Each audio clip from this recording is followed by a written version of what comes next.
घींचे घर कारेन दारे जुजियात खुदा घींचे घर कारेन दारे।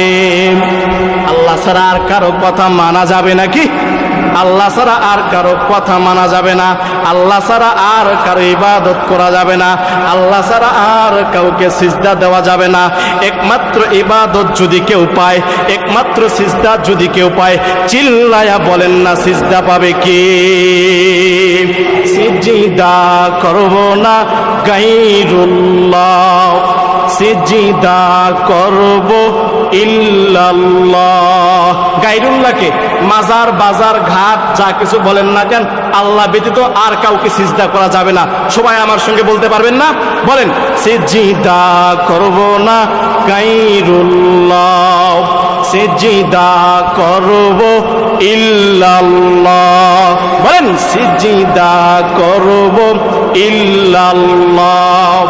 পাহাড় বাজার গায়রুল্লাহ, বাজার মাজার গায়রুল্লাহ, সিজদা পাবে না গায়রুল্লাহ, সিজদা পাবে ইল্লাল্লাহ। লা ইলাহা ইল্লাল্লাহ, লা ইলাহা ইল্লাল্লাহ।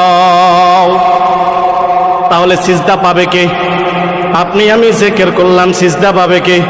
আল্লাহ একমাত্র সিজদা পাবে, আল্লাহ ছাড়া আর কেউ সিজদা পাবে না।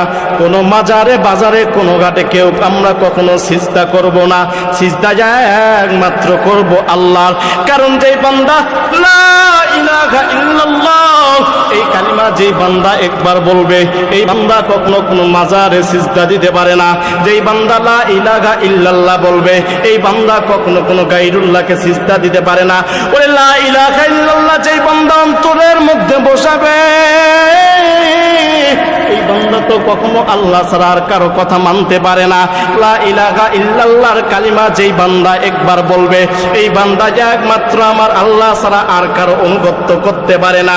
লা ইলাহা ইল্লাল্লাহর ধাক্কা দিয়া বান্দা তো কখনো নামাজ ছাড়তে পারে না। লা ইলাহা ইল্লাল্লাহর কালিমা পড়ে কেউ তো কখনো বেরোজা থাকতে পারে না। লা ইলাহা ইল্লাল্লাহর কালিমা পড়ে কেউ তো অনার্থক কোথাও কোনো সময় নষ্ট করতে পারে না। অতএব সবাই আমরা সর্বক্ষেত্রে একমাত্র সিজদা করব কাকে? আল্লাহ বলে, দুনিয়ার মানুষকে আমি আল্লাহ তোমাকে তো বানাইছি, এমনি এমনি বানাই নাই। তোমাকে বানানোর পিছনে আমি আল্লাহর একটা উদ্দেশ্য আছে। সেই উদ্দেশ্যটা হলো, বান্দা তুমি একমাত্র আমি আল্লাহর ইবাদত করবা।